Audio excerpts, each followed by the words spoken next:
The debt ceiling and the budget need to be passed this month. It's sort of a live or die situation when it comes to budget talks in the House and in the Senate. So right now in our lives, Congress is more important to the survival of the country than ever before. I'm Clay Aiken, and this week Politicon is excited to welcome a congressional candidate, another congressional candidate this week, this time the challenger from New Jersey's 9th District, Republican Billy Prempeh. He's here to talk about winning in a district that has a history of voting for the other party, how he plans to get independents involved, what it takes to run a winning campaign, and whether or not he'll be able to pull it off in a historically very blue district in a quite blue state. And whether it's in the halls of Congress or in our neighborhoods, when both sides are always at each other's throats, how the heck are we going to get along? Well, welcome. Thank you for having me. Thank you for doing this. No, I'm fascinated because you are doing something that I don't know that I had the gumption to do myself. And so I'm fascinated to find out why and what your plans are. And I'm just interested in anybody who's gone through the congressional race process, been there, done that, and then wants to do it again. That I couldn't do. So what about the last time you ran in 2020 in a very blue district? I ran in 2014 in a very red district, and yeah, not the easiest thing to do. I know from experience. So what made you passionate about it enough that you wanted to jump back in and go for it again? Well, last year when I ran, actually, before we even get into that, there's a myth going around that the district is deep blue. That's not necessarily true. When you look at the numbers or you see it from an outside perspective, you'd say, yeah, sure, this place is deeply blue. There's more Democrats than there are Republicans. This is a fact. The last time I checked, there were about 200,000 registered Democrats, about 79, almost 80,000 registered Republicans, but there's about 190 unaffiliated voters in this district.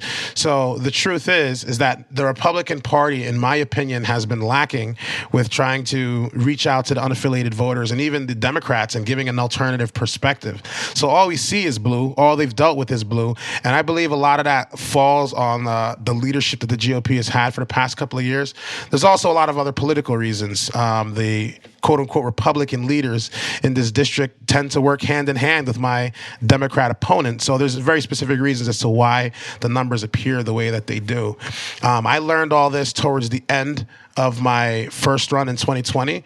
But when I ran, I got more votes than any Republicans gotten in the past 30 years. So this was a 7-month campaign. We did this with little to no funding. We were about 12 people that were on the team that did this. And we ran harder than we could, even in the middle of a pandemic. Well, and listen, we were able to. I give you credit for that. Yes, you did better than any Democrat has done, including, than any Republican has done in that district. As far back as I could look, you came in several points ahead of every Republican who's run, and did so in a year, by the way, that Democrats won. The president, Joe Biden, won. So I mean, there must be something to be said for the fact that you were able to get more votes as a Republican in that year. But, have you not found, because I used to use I always said the same talking points when I was running too. I said, oh, well, yes, it's Republican because these numbers are higher, and yes, we have higher registration, but take a look at the unaffiliateds. And I used that same talking point, but realized when I was on the ground and being honest with myself, those unaffiliateds aren't unaffiliated because they don't necessarily identify more with one party. They're unaffiliated because perhaps they don't think that party they normally identify has gone far enough to the left, in my case, or far enough to the right in other cases. So do you really think those unaffiliated voters in the 9th District in New Jersey are independents who haven't decided, or do you think they just haven't registered? I don't even think it's that. I think they're completely checked out. Last year in 2020 when we ran, there were 75,000 unaffiliated. There were 75,000 registered Republicans. And when you look at the numbers statistically, the most that any Republicans ever gotten was 65,000.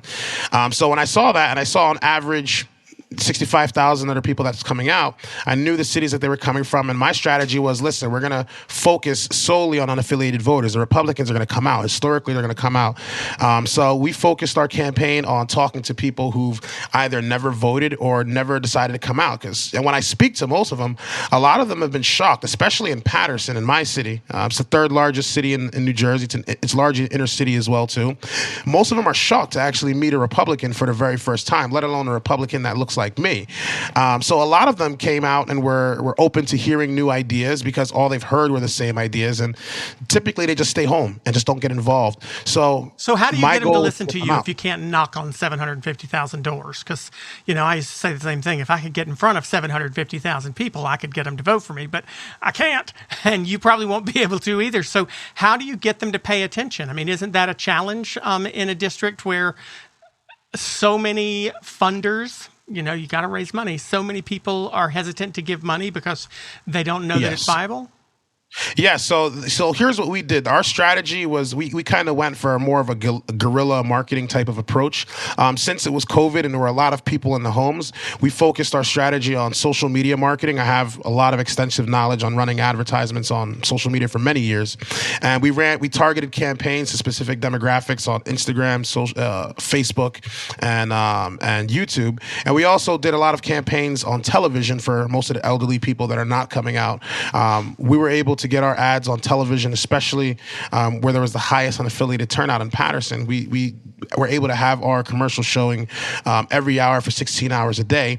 And we also did lots of small events and even large events, cleanups, and we were our strategy was, since we're not going to be able to knock so many doors and people were a little bit reluctant because of the COVID situation, throwing events and getting our face in as many places as possible proved effective. So that's how we were able to go about doing that. Okay, right. So it did prove effective. And listen, I don't know what you've heard coming in. I admit I'm a progressive. I admit to being a Democrat. You knew that as you came on the show. Yeah, I kind of figured that. Right. The hair gave it away. I go to Kirsten Sinema's hairdresser.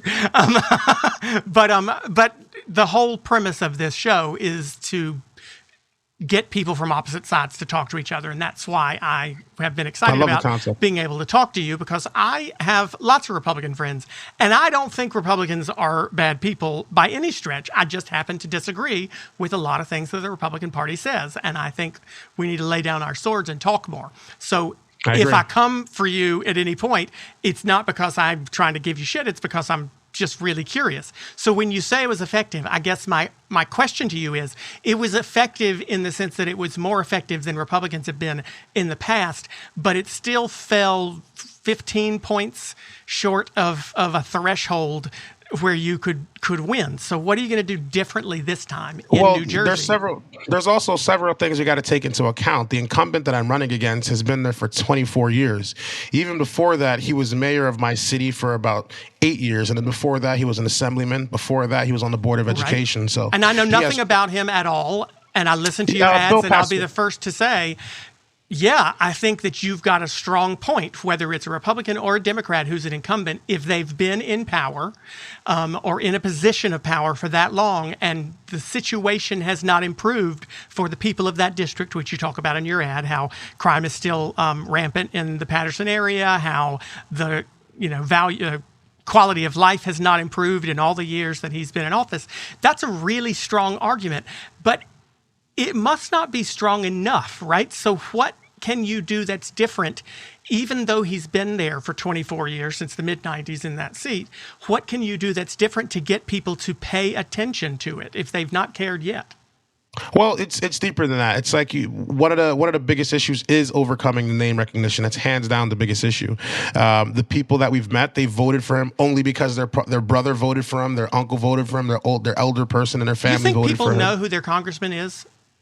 In this area, yes. Really? In this area, yes. My congressman here do. in this area, I'm in North Carolina, my congressman has actually been in the House since 1983, so even longer than your guy. And I'm willing to guarantee you, if I walk down my street, less than 50% of the people would know who David Price is. So I'm impressed if that many people know who he is there. The only reason why is because he's been deeply involved in this city for especially here in Paterson. The reason why a lot of the emphasis is on Paterson is because Paterson makes up 35% of the entire voting block in the district. Next would be Passaic, which makes up an additional 15. So between those two cities, but those folks haven't thought they didn't think to get him out last time. Even if your arguments are valid and resonate with them, it wasn't enough to make them say, you know what, you're right, let's get rid of his ass. I mean, well, to be fair, like I stated before, the Republican Party has deliberately ran weak candidates against Bill Pascrell. The chairman of the Passaic County Republican Organization, for example, is related to Bill Pascrell. So they would put people up to deliberately lose against him. The Bergen County chairman has insurance deals with Bill Pascrell. So they run people who are not going to run strong and effective campaigns. And every Republican that's ran before me never, ever, ever targeted Paterson. They always stayed away from Paterson. They stayed away from Passaic, and they worked on the outskirts and the suburbs. But the truth is, until you actually go into the city and you flip voters, you're never actually going to beat this guy. I'm the only person that's actually done that. And that's why we're able to make such a significant dent in only 7 months.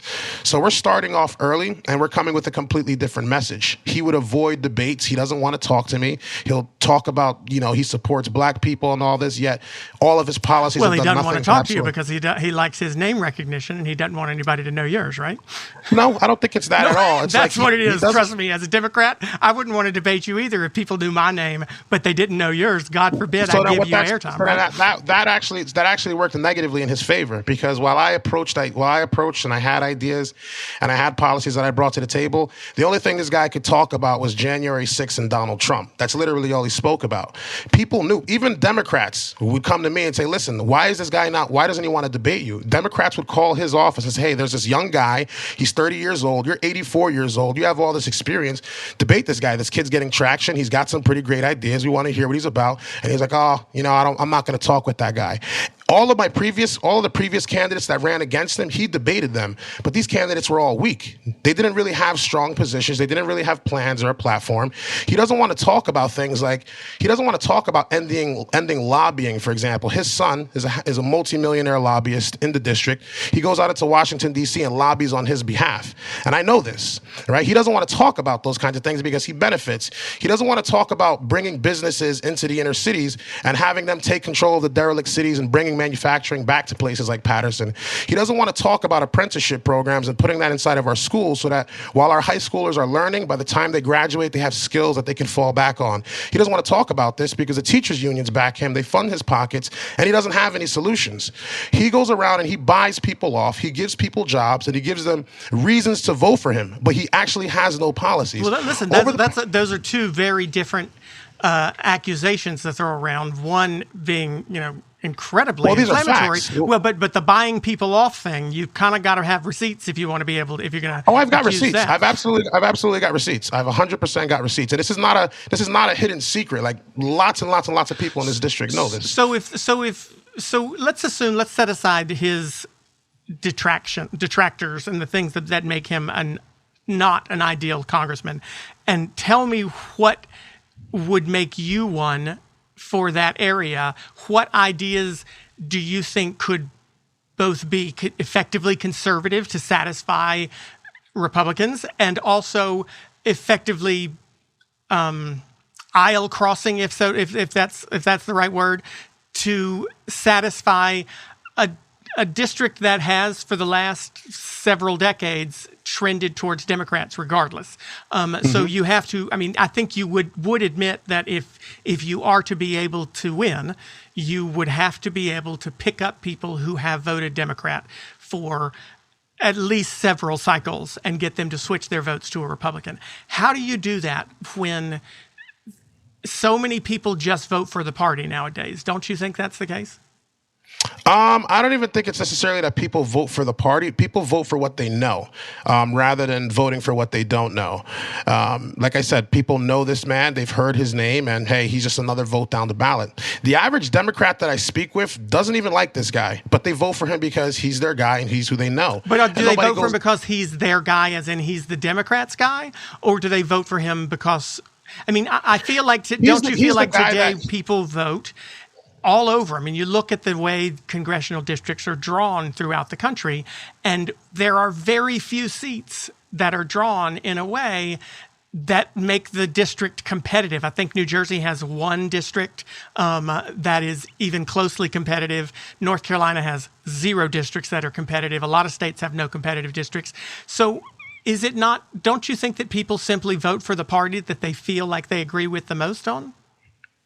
To some degree, yes, but even the policies that he stands for, the Democrats in this area, they don't necessarily support. Like what? Like I said, they run weak candidates that he could absolutely beat. What's an example of something that he supports that the folks in your area you don't think support? Okay, so he supports defunding the police, right? In Paterson, New Jersey, even though they've painted Black Lives Matter right in the front of the street, the average person, I'd say more than the average person in Paterson, does not support defunding the police. When you say defund the police, what do you mean? Because I mean, that's a term that I hate also as a Democrat, and there's certainly divisions within the Democrat Party, and the majority of them, including the president, have said defunding the police we don't want to do. It's not going to happen. James Carville has a show, another Politicon podcast, and he's straight up said it's not going to fucking happen. So does he actually support that, or is it fair to lump him in and say that he wants to take money away from policing streets? Yes, because he does support that. When I ran in 2020, I'm a very pro-police candidate. What did he say that supports that? Well, he said that there's too much funding going to police, and we need to take that money and allocate it to mental health programs. And I said, well, all that sounds great. And my counter was, well, all that sounds great. A mental health counselor is not going to be able to stop someone in their boxes with 2 machetes in the middle of the street. All right, that's just not going to happen. You know, we need police officers for very specific reasons. I believe that police officers need training. We need to incentivize our police officers to access a higher level of training. If someone wants to learn about psychology, learn about de-escalation tactics. Incentivize them to do it if they want to learn about de-escalation, or do you think it should be mandatory? You don't think it should be mandatory? No. I'm talking about outside. I'm talking about outside of mandatory training. Like if they go out of their way to, let's say, learn a new language or to learn psychology or learn extracurricular things that could benefit them as a police officer, I believe those officers should be incentivized to do so. Okay. Well, listen, that I think I could probably agree with more discussion, but I want to give you a chance to clarify so you don't get misquoted later. You're not suggesting that de-escalation training should be extracurricular. You think that should be a part of training. That is a part of training. Is it the most effective? No, which is why I believe it needs to be more robust. It needs to cover a lot more topics. And it should be more robust mandatorily, not extracurricular. Oh, absolutely. Absolutely. When I'm talking about extracurricular, I'm talking about things that'll make an officer better. For example, an officer that doesn't speak Spanish, you should be incentivized to learn to speak Spanish. And of course, you're going to have more preference because you're able to work with more demographics than someone who doesn't, for example. Learning multiple different things. Anything that could benefit you as an officer, whether it's learning a specific martial art or a specific skill that makes you a better officer, I think you should be compensated and incentivized to do so. Right now, anybody can come fresh out of college and they could just be put on the police force. The police force is really worn thin. Is really worn thin, especially in a place like Paterson, where right now we're down 175 police officers from where we're normally supposed to be. In Paterson, there's supposed to be 23 squad cars at any given time. We've got 8. The homicide unit is down to 12 people. Why it's usually about 30 because they don't have the funding. And this is the type of stuff that Bill Pascrell pushes. This is the type of things that Governor Murphy pushes for. But Bill Pascrell was not in charge of taking away that funding. Of course he's not. You're saying the governor was. Well, the governor as well too, as well as a mayor. So they all work hand in hand with one another. And when there's a problem within the city, they blame it on the police. The city that I live in is rife. It's always been rife with gangs. This is the most violent I've ever seen it. I've lived here for 30 years of my life, and this is the worst the city's ever been. And when you don't have enough officers to handle these problems, you don't have enough homicide detectives to help clear these cases, and you don't have the funding and resources to crack down on these drug dealers, because we know exactly where they are. We just don't have the resources. Is it a funding issue, though, or is it a recruitment issue? Because President Biden and the current administration, I know, has actually allocated more funding to cops and has asked for that to be a part of the upcoming infrastructure plan, too. So is it a recruiting issue or is it a funding issue? Funding issue, because how do you recruit with no money? This is also something that Bill Pascrell has never advocated for. However, he did advocate to get several $1,000,000 to build a brand new fire department and name it after himself. Not saying that we don't need a fire department. We do. But you were able to go and get millions of dollars for firefighters, some of his biggest listen, donors. I get that you don't like him. That's fine. I just want to know more about you and what you do like. So police funding, I mean, what are some of the other positions that you specifically feel you want to bring a real passion for to being a congressman? So one of the biggest issues that I see happening in the district is the horrible education system that we have.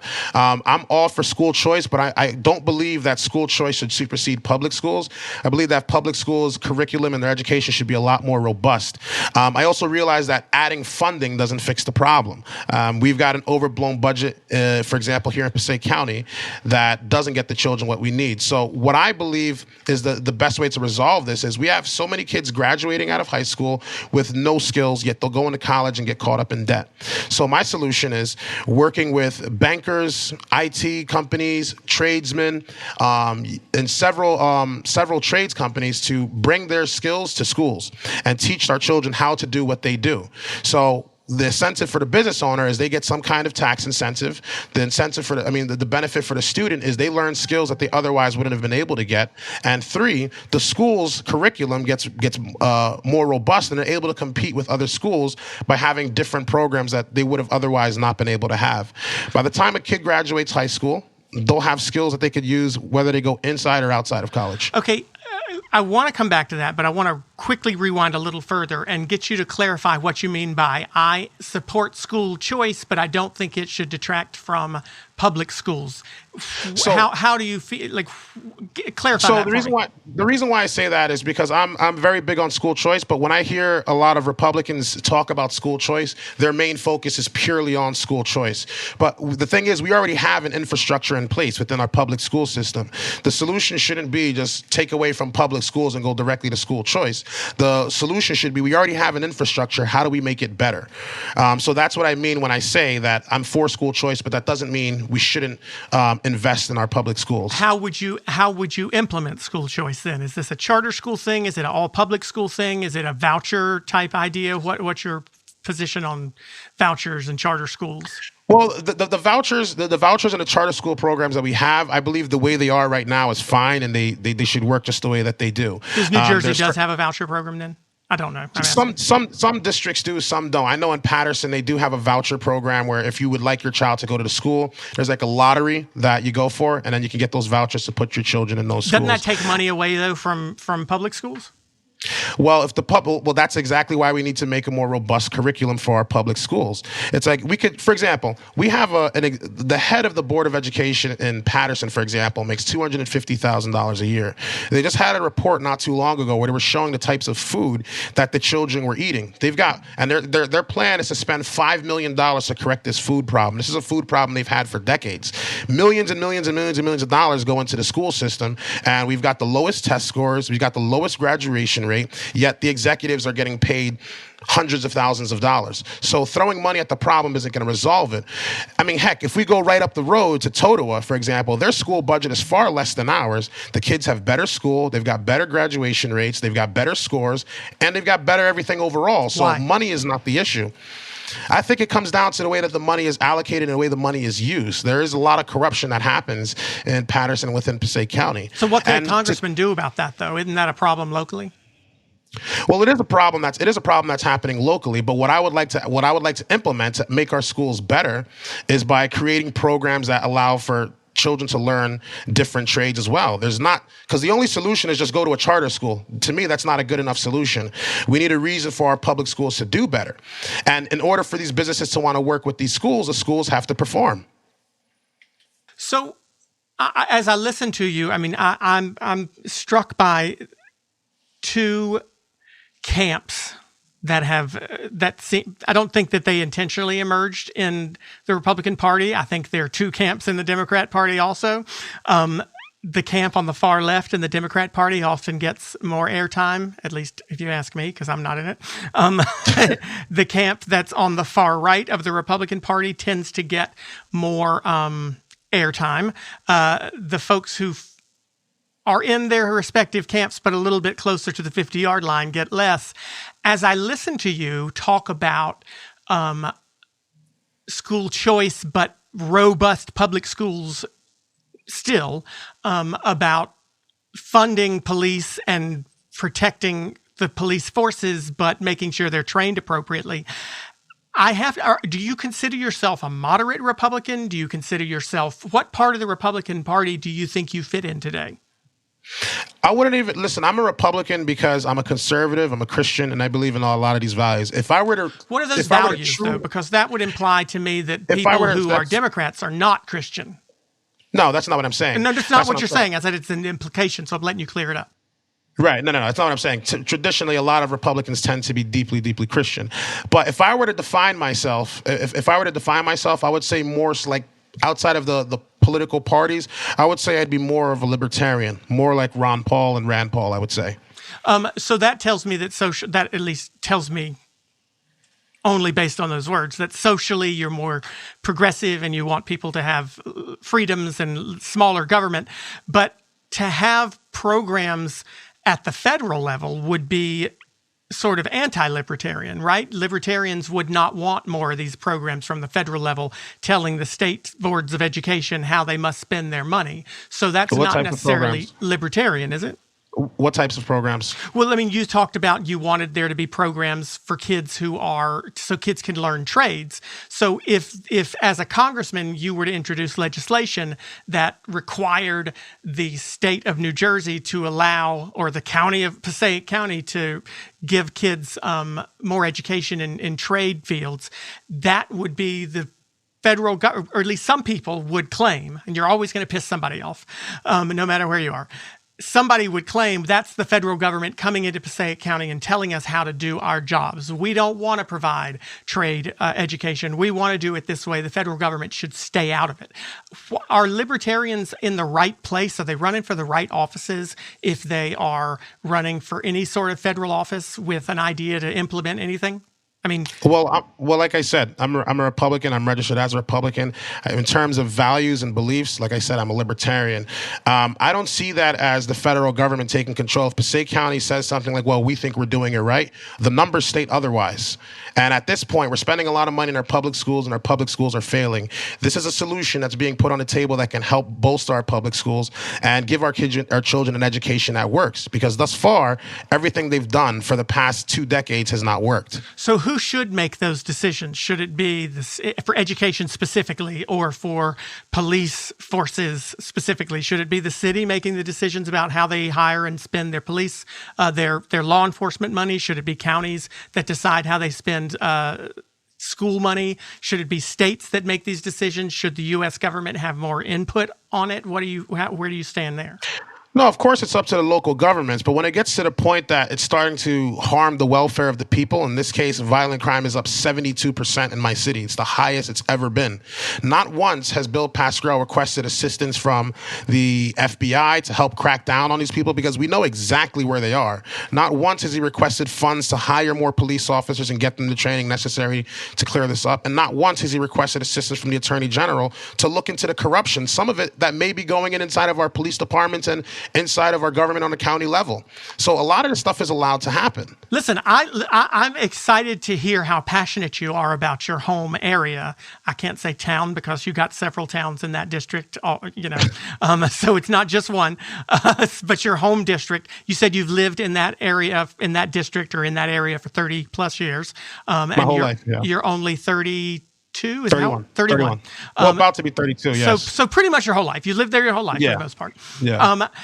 I love how passionate you are about it, but why Congress is my question, because if all politics is local, why not run for a seat on the city council or on the county board of whatever?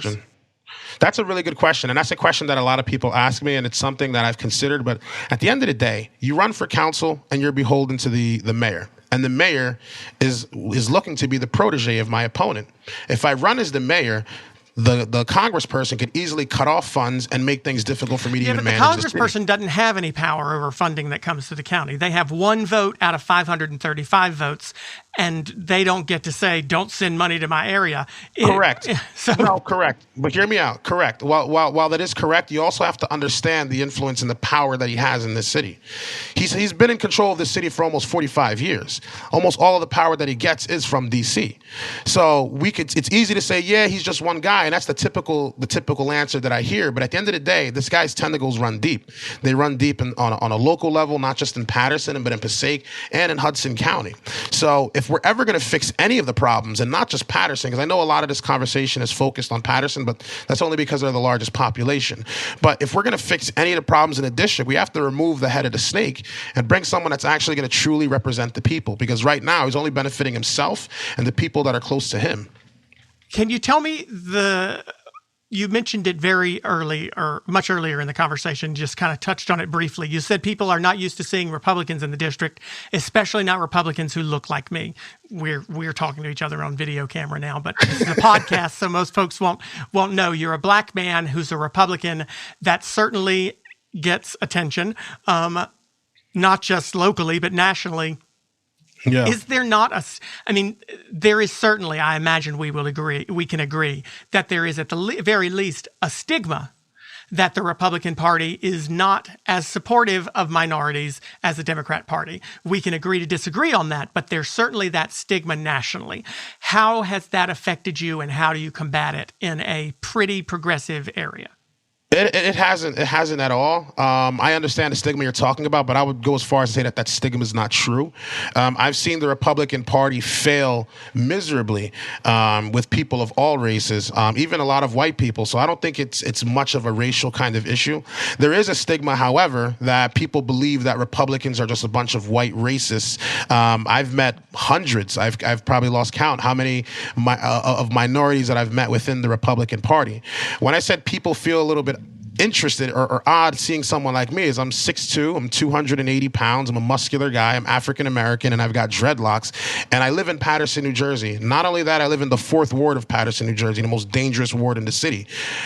So for someone like me to show up at your door, for one, wow, I've never met a Republican that's running for office in this city, let alone a guy that looks like you who lives in a dangerous part of town. Right, but I certainly don't want you personally to defend Republicans from attacks that I have been the first to say on this show and many other places are unfair. I think it's just as unfair to claim that Republicans are racists, white people, as it is to claim that as it is for someone to claim that Democrats are socialist, communist, America haters. Yeah, that's crazy when people say that. I think it's ridiculous on both sides, and I think Democrats have to remember that, and I've said this many times too, more black men voted for Donald Trump than for any Republican who's run for president in my lifetime, with the possible exception of maybe Ronald Reagan in 1980, but probably not even then. I just didn't have the numbers for back there. More black men have voted for Donald Trump. It's very difficult, I think, for Democrats to. It's difficult for me to understand that as a liberal who knew Donald Trump personally. I don't get it. So I'd love to hear you give me what you think is the reason that you think that Donald Trump appealed to that demographic in a way that Republicans haven't been able to ever before. So there's several reasons why, and with the statistic you're talking about, there were a lot more African Americans that voted for him during his second term. And just to kind of put it out there, throughout my whole life, I was not a fan of Donald Trump. I didn't like Donald Trump. I never saw what the big deal with Donald Trump was. You and I just switched places because I loved him until. Well. No, I wasn't really a fan of the guy. My father, however, was a big fan of Donald Trump. My parents are immigrants. They immigrated to this country in the mid-'80s. And my father was a bus driver. He used to drive to Trump Taj Mahal in New Jersey all the time. And he looked at him as like the epitome of the American dream. And I never saw it that way. I just thought he was a rich guy I could never relate with. But there were a lot of policies that he put forth that got me to see that, listen, the policies that I've seen the Democrats put forward don't benefit African Americans. You know, whether it's abortion, which kills more African American children than children that are than black on black violence right now, whether it's propping up the welfare state without actually making our education system robust and giving opportunities, or even the opportunity zones, which was something that was done under President Trump. He put forth the Platinum Plan, which is similar to the plan that I have to bring businesses into the inner city. It was for the first time I've seen a president say, hey, listen, we need to create tax incentives and business incentives for people to invest in the inner cities where there are a lot of minorities. When it came to funding the historically black colleges, President Obama, he temporarily put something like that. President Trump permanently funded that. And we could easily say, oh, well, he needed the black vote. In all honesty, he didn't necessarily need the black vote. He won without the black vote last time. And he got more the second time than he did the first time. Listen, you're not going to get me to join you on the defending Donald Trump thing, but from a factual standpoint, you are correct that he did have more votes his second time around. But even his first time around, he had more votes from black voters than Republicans had in the past. So he had some level of appeal to people like your dad, even the first time he ran. And even more the second time. And on top of that, in Hispanic communities, the most Hispanic districts in America the most Hispanic populated districts in America are all represented by Republicans, and all are districts that Donald Trump won in. So why is it that if the numbers show this information, and you can see, or you have the opinion, are of the opinion that Donald Trump's policies or Republican policies in general are better, in your opinion, for helping minorities, why is it that that Democrats have not been able to, or Republicans, have not been able to convince the voter bases of the black community and the Hispanic community at large to agree that Republicans are best for them? How is it a stigma of Donald Trump that's causing so many voters to not vote Republican en masse? No. So what is it? Why is the argument so hard for Republicans to make to people of color? No, see, because one of the reasons why I also believe Donald Trump did quite well amongst the African American community is he tells it like it is. He was a very straightforward, very in-your-face kind of person, and he called it for what it was. Like, for example, the immigration policy, which we could agree to disagree on that. I think that was probably one of his best policies. In what way? What part of his policy? For one, the dreamers that were already here in the United States, he gave them the option: you guys can become American citizens, but you can't sponsor anybody into the country. I think that was one of the fairest things that he had for the dreamers versus you're just going to be an indefinite dreamer under Barack Obama. Securing the border. But he didn't get any of that passed in Congress. Of course he didn't, because nobody wanted to pass it. I mean, we also were. So he really didn't get much done. He left what Obama had in place. Well, no, we can't say that. We can't say that. Like, I'm just talking about in that category. He didn't change the Dreamers thing. He left what Obama's had in place. And but hang on. Let me finish speaking, because I didn't cut you off. It's like while that was his idea, it still comes down to Congress to actually make that decision. We were also dealing with a Democrat-controlled Congress. Literally everything that Donald Trump wanted to do, the Democrats wouldn't allow it, or they would try and fight against it. But during the entire immigration discussion, the whole part of the immigration discussion, the wall, the Dreamer stuff, you weren't dealing with a Democratic Congress. You were dealing with a Republican Congress with pretty substantial margins, actually. Kevin McCarthy, Paul Ryan was Speaker of the House. Mitch McConnell was in charge of the Senate. Donald Trump was in charge, and in those 2 years, that's when the Congress didn't support it. So who's leading who in that situation? Is it the party of Trump, or is it the party of Mitch McConnell, or what?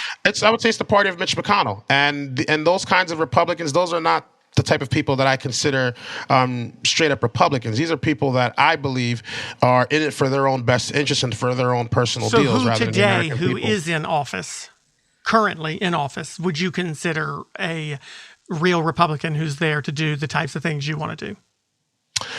There's not many. There's not many at the moment.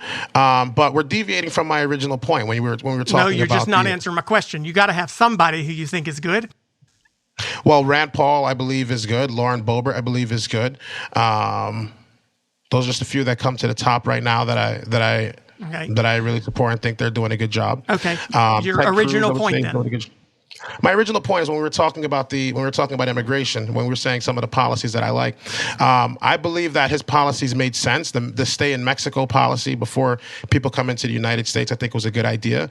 My parents, and it was my mother actually that really got me to change my position. I initially thought that that building the wall and having people stay in Mexico was racist and all these things were bad things. But my mother, she immigrated to this country. She also brought 13 other of our relatives to this country. Every single one of them coming through the process legally. They spent thousands of dollars over the course of 12 years to bring them all into this country. So I'm gonna even get myself in trouble here and say I think the motivation and the marketing, so to speak, around the wall probably was somewhat poorly motivated.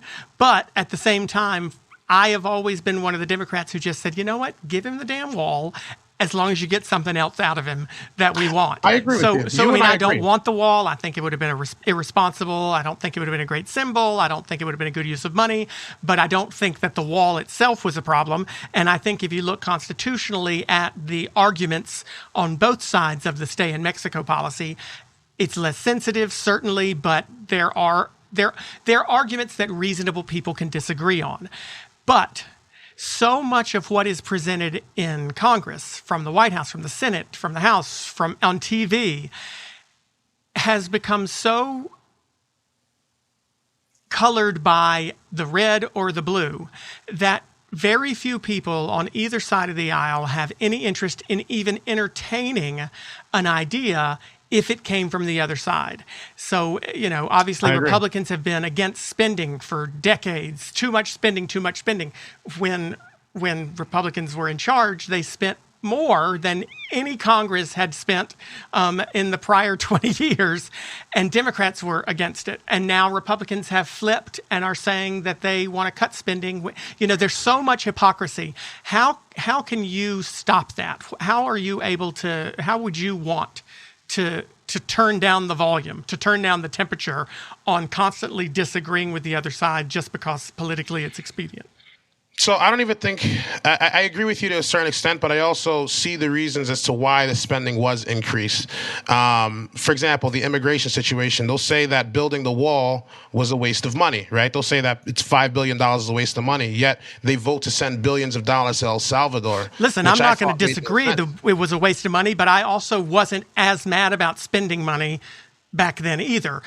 I think the only thing that saves me from being a hypocrite in that situation is I didn't lose my shit when so much money was spent under Republicans. So now no one can call me a hypocrite when I want to spend money as a Democrat. If I had lost my shit 4 years ago, then I wouldn't be allowed, in my opinion, to want to spend money now, right? So it's just the hypocrisy.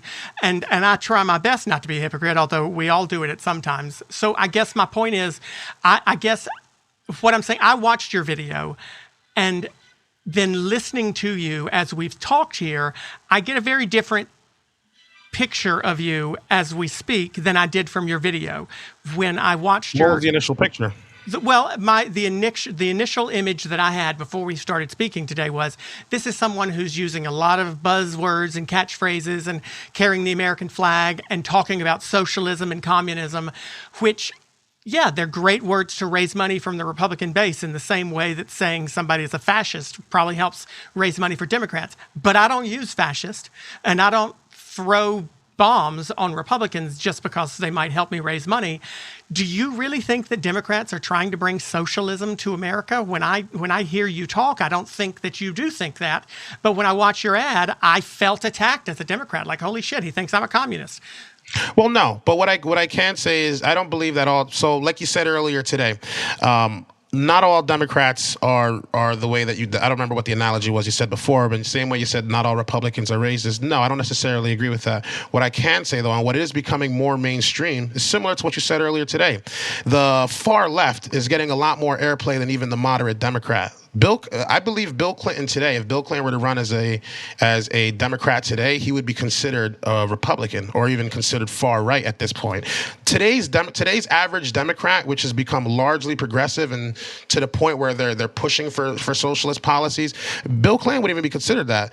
Freaking John F. Kennedy, for example. Well, John F. Kennedy would be a Republican today, but Eisenhower would be 100%. But Eisenhower would be a Democrat, and definitely Teddy Roosevelt would too. So, but I will just say this: it's a matter of perspective, because if you ask me, a moderate Democrat, I'm a progressive in a lot of policies, but I politically find myself to be very much a moderate Democrat.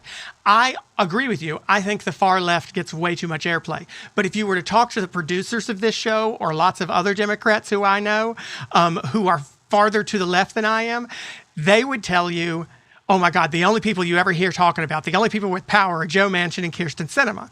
So it's a matter of perspective, because we always think that the side we disagree with is getting more airplay than we are.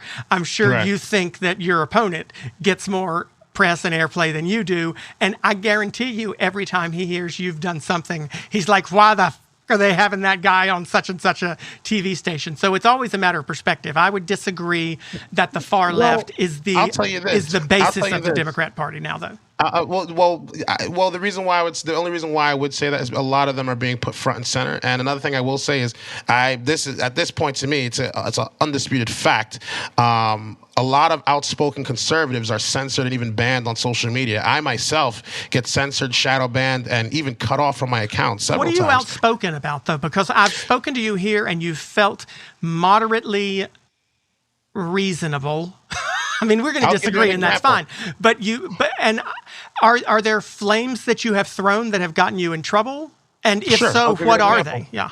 I'll tell you one right now. The one that most recently suspended my Instagram account. I've got it back now, but my Instagram account was suspended, and one of the posts that I put was deleted, because I made a post stating, and this is directly from the health department of New York City. This is not my statistic. It's not something that I created, but African Americans between the ages of 18 and 44, only 28% of them have been vaccinated. So I made a post stating that 70% of African Americans are going to be cut out from even doing business in New York. And I made a quote stating that this is Jim Crow 2.0. And I had an infographic that broke it down.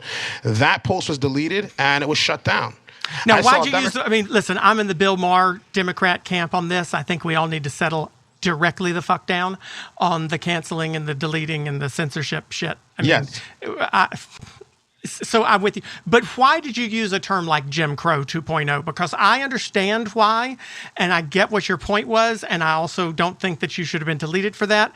But you did use a term that was specifically to raise hackles, right? I mean, you do that on purpose sometimes, right? No. I mean, I think that's the closest thing. It's like Jim Crow, Jim Crow were laws that were specifically put in place to target to target black people in the South. Correct. And these laws, do you think that those laws about vaccinations were specifically put in place to target black people, or do you think that they will have that effect unintentionally? These laws were put in, for one, yes, to have had that effect unintentionally, but these laws were put in place to go against people that chose not to get vaccinated and had their own political reasons. Okay, so but there is a difference, right? So Jim Crow said, we don't want black kids in our schools. We don't want black people using our water fountains or our level of the movie theater or sitting at our lunch counters. Well, that's the same thing going on in New York. But in New York, the definition is people who have chosen to not get vaccinated. Is that appropriate? Yeah, but you didn't choose to be black. I didn't choose to be gay. That's different than the choice that someone makes to get vaccinated or not get vaccinated. Right. If you choose not to let your kids get vaccinated for measles and mumps, you can't send them to public schools in most states. So you still get the choice. But people in the South didn't get the choice. They didn't get to choose not to be black. So, so is it really the same? Because now we're at a point where people's businesses, people's livelihoods are completely being destroyed. But it's a choice. But they're choosing that, right? They're choosing. No one chooses for their business to tank, right? When the government comes in and tells you that you have to take a medical procedure because we tell you to do so, at the risk of losing your job and losing your livelihood, then no, I 100% don't agree with that at all. Right. So listen, I will say I've kind of come to a place in my own life where I Agree. People shouldn't be forced to take a vaccine. It's your choice if you want to take it and not take it. And I'm not against the vaccine, by the way. I've been vaccinated. I've been fully vaccinated, and I advocate as many people getting vaccinated as possible. I've had family members who didn't get vaccinated who've died. And so I'm very much pro-vaccine, but I'm also at the point, listen, it's been now almost a year since we've had these shots available. If people have still not agreed to take them, we're not going to change their minds. Let's shut the hell up about it. But I also do believe that every choice, that the government does require certain things from us. And we are required to put our seatbelts on. Now, is that something that I should have to be told by the government to do to protect myself? Don't I have the freedom to not wear a seatbelt if I want to, if I want to have a wreck and fly through the windshield? Isn't that my choice? Yeah, but the government has a responsibility to keep me out of the hospital, because if I go to the emergency room, you and I have to pay for it, right? If my healthcare costs go up, we know how that goes. So while I don't think it's necessarily, while I don't think it would be necessarily right for the government to require it to simply live, like you get a fine if you're not vaccinated, to go into a private area or to be able to run a business with over 100 people, that's who we're talking about here. It's not mandated for anyone else. The government hasn't. Well, New York, it's citywide. But the government hasn't even mandated that. I'm talking federally, because you're running for federal office, correct. not New York. But they haven't mandated it for everyone. They've just said, listen, if you have a business with over 100 people, everyone has to be vaccinated, or they have to take a test every week. I get to take that choice. If I don't want to get vaccinated, then I just got to go through the test every week. It's still my choice, right? See, but the Constitution, the Constitution also has a separation of power and states' rights.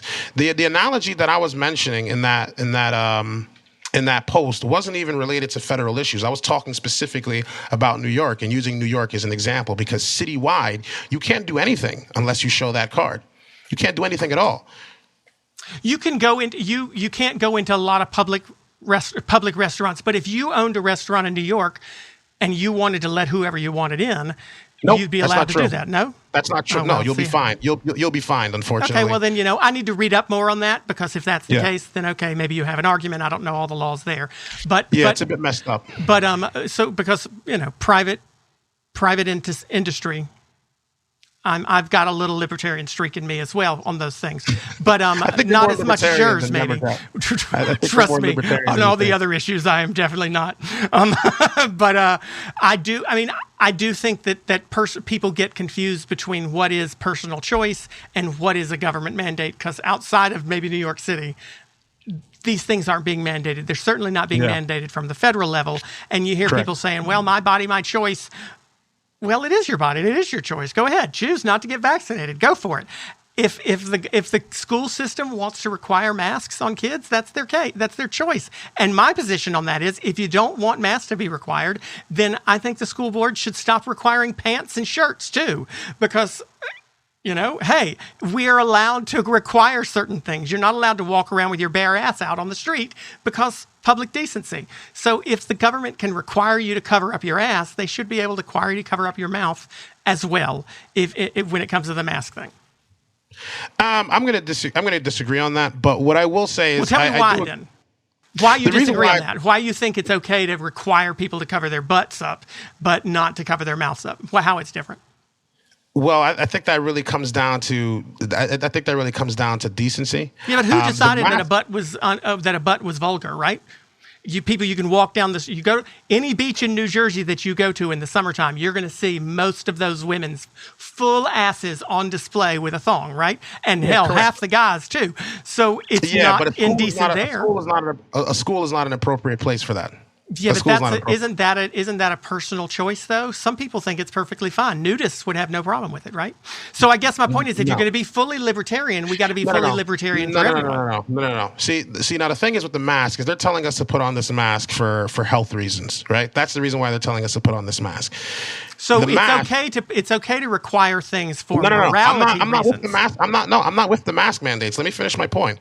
It's like they're telling us that this is for health reasons, but you can see there's people that, so long as they have even a mask with like the material used for Victoria's Secret or something sheer, you could still put that on and no one bats an eye. Listen, I'm not saying that it's not bullshit. I hate wearing a mask myself. That's my point. That's my point. They're mandating bullshit. But the difference, but that's not the legal argument. You don't get a legal argument of saying, it's not okay because the legal argument is is it okay for the government to require a covering over the face? And if no, but it is. So you're saying it is not okay for the government to require a covering of some kind from the nose to the chin, but it is okay for the government to require a covering on the buttocks. Absolutely, perfectly fine for the government to mandate that, but not to mandate the face mask. This is the most off-the-wall comparison that I've ever No, I don't heard. understand how it is because the difference is because you're saying that decency, you're saying that your moral standards allow that law to be valid. The fact that you are offended or someone is offended by looking at a bare butt. Children don't need to see that in a school. But that's your opinion, right? I mean, I've got a kid. What if I don't mind? What if I don't care? What if I don't care? It doesn't bother me if my kid sees butts at the beach or at the pool because, he sees them all the time and they see them. I'm not agreeing with this argument, but my point is it's very difficult to make it. You can't make a law based on someone's moral decency opinions because that's essentially the same as censoring your Instagram post. Someone was offended by it. It hurt their feelings. They were offended. It was not decent for you to say Jim Crow. Anybody it was not decent for you to use the term Jim Crow, and it really offended my moral sensibilities. It wasn't even that because Jim Crow wasn't mentioned in the speech. This is a quote that I personally used. Why do you think people were offended by your Instagram post? I agree they shouldn't have been. Nobody was offended. Somebody was offended. They took it down. Instagram themselves took it down. Yeah, but somebody at Instagram looked at that and said, "This is offensive. We're taking it down." So someone was offended by it. All I did was state facts. I'm not saying it should have been offensive. I'm not Billy saying that it is offensive. I'm the first person to say, just say what you want to say. Call me a faggot if you want to. I don't care because it's a word. I know I'm fine, but I'm saying it's a word. Offense is something we get to choose. You can choose to be offended or you can choose to not be offended. I choose to not be offended. So, but someone was offended by that. And because they were offended by it, they said others will be offended by it. I'm taking it down. That's not okay. But I don't think it's okay for someone to censor your language because they happen to be somewhat offended by it. Well, that's not the reasons why. It's like if I could get my point across. Well, you say it's the reasons why is because you're conservative, God forbid. But I can promise you that if I said something... I haven't even said that yet. You're putting words in my mouth now. Almost everybody that I've seen that questions the official narrative of the COVID-19 either has their account shadow banned, has posts deleted, or they're completely censored from social media. So politically... they're censored because they don't hold the correct belief, right? I've seen this happen to. I've seen this also not just happen to Republicans. I've seen it happen to Democrats that question the official narrative as well too. So I wouldn't even say that it's a political thing. I think it's possibly something much deeper than that. I'm not going to fall down that rabbit hole with you. It is a political thing in the sense that you don't have the correct opinion on this. You don't have. I'm not saying you. I'm saying someone. Democrats as well too, though. Someone does not have. You didn't hear me disagree and say it was a party thing. I said it was a political thing in the sense that someone does not have the correct opinion. They don't believe the same thing that Instagram believes as far as COVID language. They don't believe the same things as Instagram as far as what the CDC, they don't agree with the CDC. So therefore they're censored because their opinion doesn't match the opinion of whoever whatever is running Instagram or whoever's at the CDC. So you're saying they're censored for that reason, right? Yes. Okay, so that's a political censorship. It doesn't have to be political party based. It's political in the sense that it's based on someone's opinions and their feelings. I don't believe that is right. I've never believed that's right. I believe we should all be able to say and hear what we want, and we should just be empowered to combat inaccurate facts or alternative facts or disinformation. We should be empowered to combat it with facts, and we should be more empowered to do that. I don't think we should silence everyone. But my point is, too often we have decided what we believe before we even show up to the debate or before we even listen to the arguments. And I think that when it comes to the mask debate, people who have decided this is the government mandating something that they have no right to mandate, without thinking about the fact that, well, wait a second, they do have the power to mandate a lot of other things. So yes, they probably are legally allowed to mandate this. Whether it's the vaccine thing, where they say, I shouldn't have to get a vaccine and you shouldn't require it for me to do X, Y, and Z. But those same people accept the fact that for the past 40 years, certain vaccines have been required in schools. But we have made up our minds on this particular thing. We've made up our minds on immigration. We've made up our minds on vaccines. We've made up our minds on Afghanistan, on all these issues. Everyone's made up their mind. With the vaccine, why I believe there's a lot of pushback is because I've met lots of people that have taken vaccines. I don't even think it's so much the fact that the government is mandating a vaccine. It's typically the average vaccine goes between 8 to 10 years of studies before it's put out into the mass market. This thing was rushed in under 2 years. And the same okay, fair. It was also rushed under Donald Trump, and the same people and the same people who are furious about the vaccines were the same people who were cheering when Donald Trump passed Right to Try, which was specifically geared towards making sure that these testing windows were shortened for people who needed vaccines needed medications in an emergency. The fact that Donald Trump not only that, but it was also people that were in dire health circumstances. Well, the world has been in a dire health circumstance for the past year and a half. I mean, COVID was killing people. Then again, it was an emergency. Republicans decided to fast track it. Yes, but then again, hang on. But then again, the narrative on this vaccine has changed multiple times. Initially, they told us that this thing came from bat soup. Now there's no official narrative as to where this thing came from. We now find that Dr. Fauci was a part of the gain of function research in Wuhan. So the story has changed multiple times. We haven't found that specifically, that he was part of the gain of function research in Wuhan. The point that I'm making is the narrative has changed so many times with this vaccine, and that's one of the things that me personally am not a big fan of Donald Trump on, is fast tracking with Operation Warp Speed. Is you're now getting the government involved to say, hey, you need to put something in your body that's been here for less than 2 years because we say so. I don't agree with that. And at no point, people want to do it. At no point in that process has anyone been required by a government to take it. Correct. You'll lose your job and your livelihood. You'll lose your job and your livelihood if you don't. You still have so you're kind of coerced. It's either put food on the table or take the vaccine. You lose your job and your livelihood if you don't go to college, but it's not required. That's not true at all. That's a completely different comparison. If you don't take that vaccine, but I'm saying we all get a choice. You get the opportunity to make a choice about how to improve your life. You want to get a better job and a better paycheck? You go to community college. In this case, you don't necessarily have a choice. If you've got family, and I know lots and lots and lots of people that have lost their jobs and lost their livelihoods. I also know people that have taken this vaccine that have permanent neurological damage. I know people that have taken the vaccine and died. I know people of course, Nicki Minaj's Cardi B's cousin balls got really big. Let's not shift subjects. I know people that have taken it have been perfectly fine as well too. The problem now is we've got the government saying that if you don't do this, you lose your job. That is hyperbole, though, Billy. That's what drives me crazy, because the government has never said it's okay to have a debate with facts, but when we turn the arguments into hyperbole, that extrapolate what was said into something that wasn't said. At no point did the government say, if you don't take this, you will lose your livelihood. Yes, they have. In the state of New Jersey right now, for example, if you are not vaccinated by October 1st, right? If you work in any public service, whether that's EMS, you're a teacher, firefighter, police officer, you'll lose your job.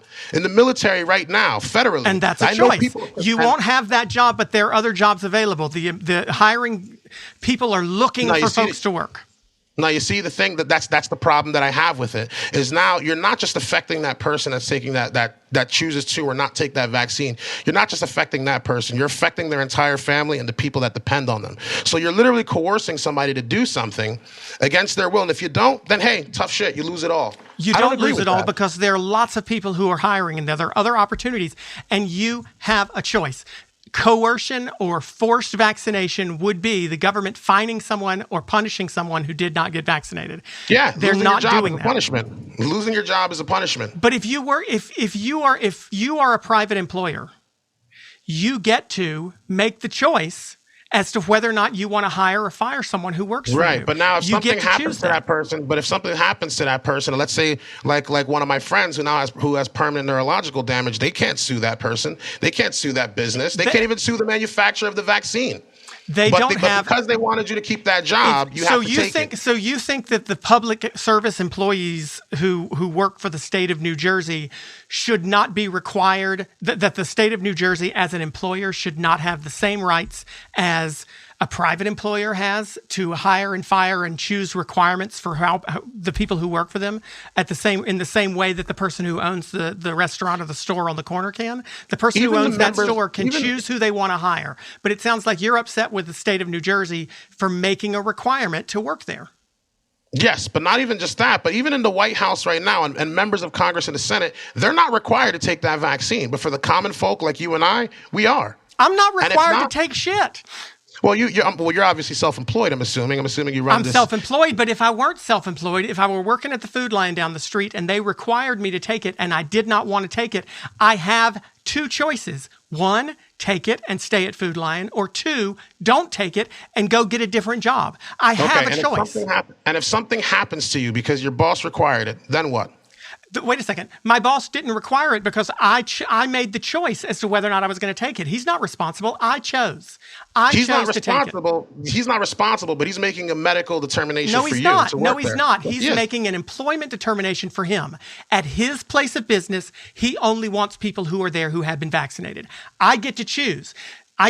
Do I want to be someone who works at this particular Food Lion or not? And if I choose yes, I know what the requirements are. If you apply for any job, there's a list of requirements. You have to have a master's degree. You have to have a bachelor's degree. You have to have 6 years of work experience. If you don't meet those requirements, you don't go. You have to have CPR training. If you want the job, you go get CPR training. These are new requirements that are being pushed on the people, though.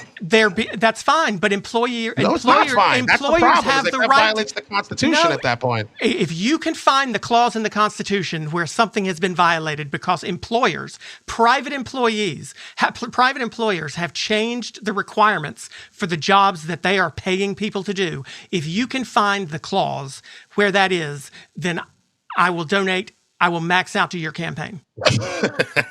No, what I'm saying is... No, I'm waiting. I would love to hear the clause.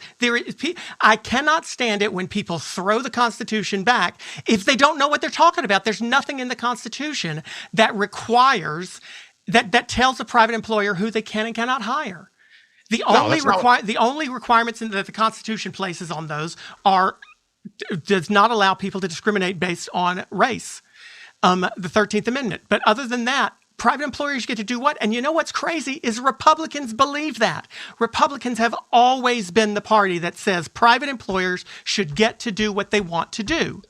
Private employers should have that power. And if a private employer at Food Lion says that he wants everyone who works for him to be vaccinated, Republicans have always historically said, that's a job creator. That's a business owner. He gets to do what he wants to do. But you don't want that to be the case. No, that's not what I'm saying. Listen, I'm not against any business owner for wanting to do that. What I'm saying is that if a business owner is going to do that and the government is now mandating that people do that, I believe that's wrong. I don't think that's appropriate. Where the government is mandating it in companies where there are more than 100 employees, and the mandate very specifically states you still don't have to get the vaccine. If you have more than 100 employees at your company, either they have to be vaccinated or they have to be tested once a week. So now that Food Lion with more than 100 employees, I now have 3 choices. Get another job, get the vaccine, or get tested once a week.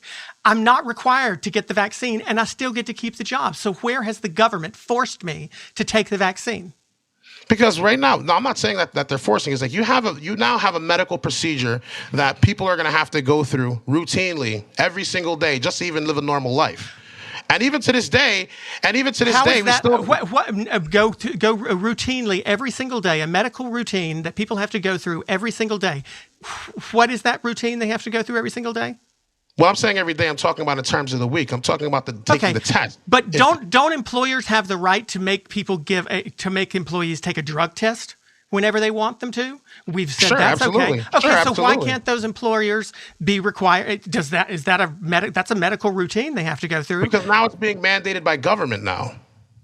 Republicans are the ones who wanted to mandate drug tests in order to collect welfare. I don't agree with that. I don't agree with that. So don't throw me in that category. I know, but my point is, it is a private employer's choice to do what they want to do. Correct. But okay, the issue that I have with it is now the government is requiring that. That is the issue that I have with that. The government's not requiring the vaccine. The government is simply requiring that if you haven't vaccinated them and you have you have to take a test. Here's the thing, Billy. You don't want to be happy with anything. If you were told you had to take the vaccine, you'd have an argument. That's not true at all. Now you're putting words in my mouth. Now you're putting words in my mouth. That's not what I said at all. The issue that I have because the entire first part of this argument, you were upset with the fact that people had to get the vaccine or else they'd lose their livelihoods. But as soon as I said, wait a second, oh no, there's a third option. You don't have to get the vaccine. And you can still keep your job, by the way. Yes, you just have to get a test now. You don't like that. So if the government came back and said, "Okay, you have to get you don't have to get the vaccine, and you have to get tested once a month," oh, that's still too much. No, because the issue that I have is now you've got the government mandating how businesses should be ran. I don't agree with that. So you don't think that the government has the authority to make sure that kids are vaccinated in schools either? No. I don't. Okay. If a parent, and like you said, if a parent doesn't want their kid to go to those schools, they can homeschool or go to a private school if they choose to do so.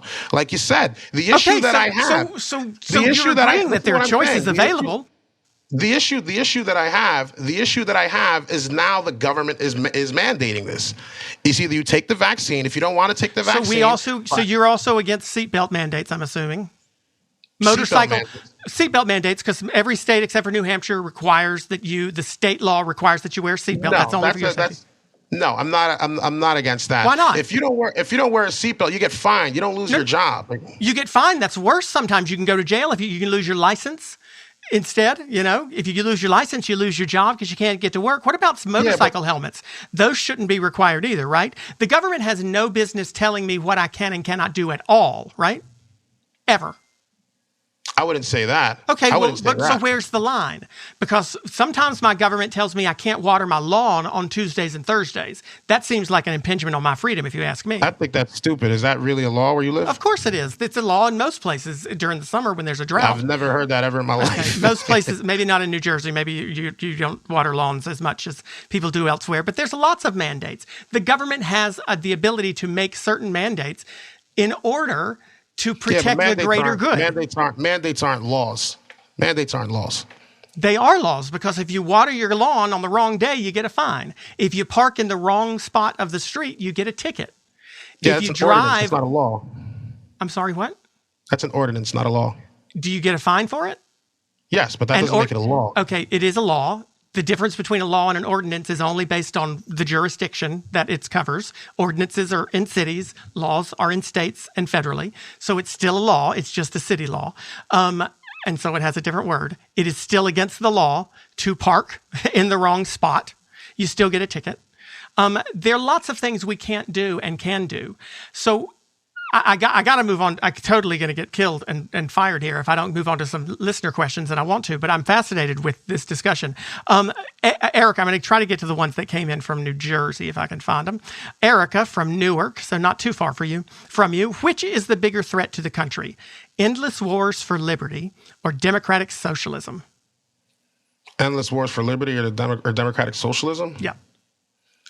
Well, democratic socialism I would say that's a buzzword. I would say socialism is. Socialism is a bigger threat than endless wars? Oh, endless. No, she said endless wars for liberty. Yeah. Endless wars for liberty. I guess she's saying endless wars or socialism. If she's saying endless wars, I would say both are equally a big threat. If she's talking about endless wars for liberty, like people that are fighting for freedom, then no, I don't see that as a threat at all. But if you're talking about like endless wars as like us going into Afghanistan and plugging our nose, I'm going to assume that's what she means, because I agree with you, because people should be able to fight for freedom. I'm assuming she's talking about endless wars, like in general, like Afghanistan, right? Yeah. On that note, I would say they're both equally very destructive. Okay, Wilmington, Delaware, not too far. Who are your political heroes? Oh, Bailey. Sorry, my eyes are bad tonight. Bailey from Wilmington, Delaware. Who are your political heroes? Ron Paul. Ron Paul, not Rand. Rand Paul's all right, but he's not like his father, Ron Paul. I guess Yeah, for he was sure. certainly. Ron Paul's the man that first that when I was going through my political journey, because I used to be very Democrat before I came into a lot of Ron Paul's policies. I didn't know about libertarianism. I didn't know about fiscal policy, Keynesian economics, and Austrian economics, or even the fractional reserve bank. A lot of these things I learned from Ron Paul. He's one of the first people that got me to question the war. While I was in the military, I was in the United States Air Force serving overseas during some of the time that I started looking into Ron Paul and understanding a lot more about why we're in these wars in the first place. So yeah, I would say What do you Ron think Paul he for would sure. think? What do you think Ron Paul would say about the bigger threat, endless wars or democratic socialism? I think he would say democratic socialism. But I think they would both be equally bad, because he was very much for fiscal responsibility and he was extremely against endless wars. So both, I would say. Okay, I'm going to end with this one. Jared from Phoenix, Arizona, because I think this is a fascinating one to wrap up. What was the biggest lesson you learned from your last race? The biggest lesson that I learned is that money is not as important as it is reaching the people. Well, I God think bless you was- for that. Because I focused the first portion of my race, I focused on we got to raise money, we got to raise money, we got to raise money. But halfway towards my race, we raised almost nothing. It wasn't until I was on the Tim Pool show, and then we raised about $20,000, and that came at the very last month or so before the race. But up until that point, we did a lot of meet and greets. We met with people, we knocked doors, and when we met people, people can sense that genuine character in you, and people are more willing to help and give resources in that case than just money. I think we get way too caught up in the money and politics, and I think that's why nothing ever gets done. Do you think we should limit the amount of money that people are able to spend in politics for political campaigns? I don't think that makes a difference. I mean, if somebody wanted to give what I would say, I think the way that it is right now is good, where there's limits on how much. For example, you can't max out more than $5,800 per person. That's before primary and general. I think that's fine, because if one corporation wanted to just give you $1 million, then you're owned by that corporation. So Right, but if I that think corporation gives it to a super PAC, they can give as much as they want to, right? And they can just still no, run ads. even super PACs are limited. Super PACs can spend their money however they want on behalf of the candidate. PACs are limited. PACs are limited. Super PACs are not. To some degree, they are. At the end of the day, I'm gonna let you go check back in on that on your own. But PACs, the ones like the APAC and the ones that we all hear about the most, are certainly limited.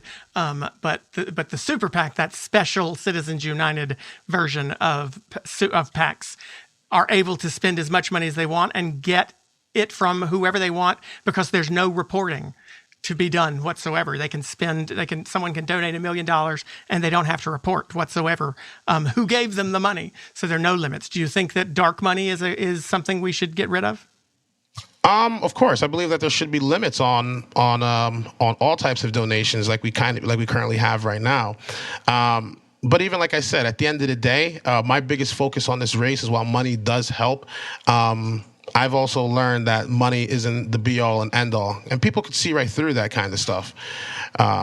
You could give money to a candidate, and at the end of the day, that candidate does nothing for you. People are willing to help promote candidates just based on their values as it is. Well, So, yeah. I will say this. I enjoy talking to you, and we've had candidates on here before who I found I agreed with on policy more, but didn't trust as much. I disagree with you on quite a bit of policy, but I will say that you don't strike me as near as much of a bullshitter as other people who run for Congress, and I respect that. I would disagree with how you voted, but I'd probably That's fine. trust that you were going to do what you said, even though I wouldn't want you to. But I would trust that. So I respect that, and I appreciate the fact that you put up a nice little fight here. I think people should go check out your website, Billy Prempeh. Say your last name for us, though, because Prempeh. Prempeh. Okay, so I thought I did have it right, but it's spelled a little interestingly. It'll be in our show notes. BILLYPREMPEH.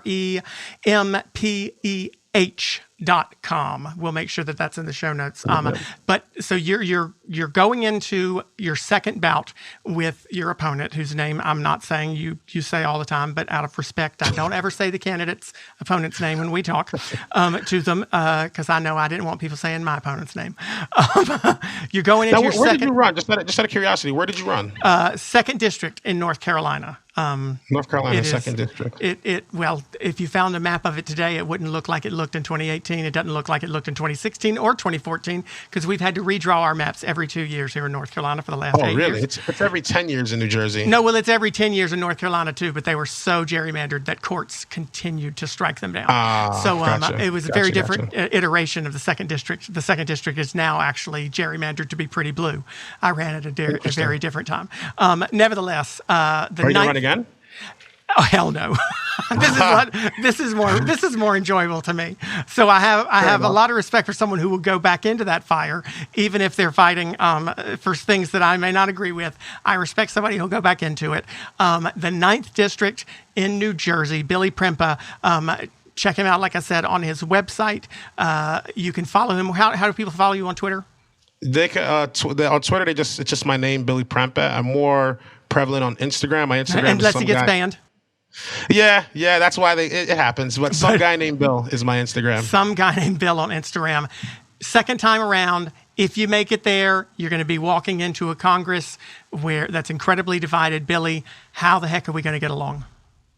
I think we do get along. I think you and I get along just fine. We may disagree, but I don't think we disagree on everything. But for the most part, I think it really comes down to meeting in the middle, and I think that's what has to happen in Congress. You have to represent people from all sides and find the common ground and do what's right for the people at the end of the day.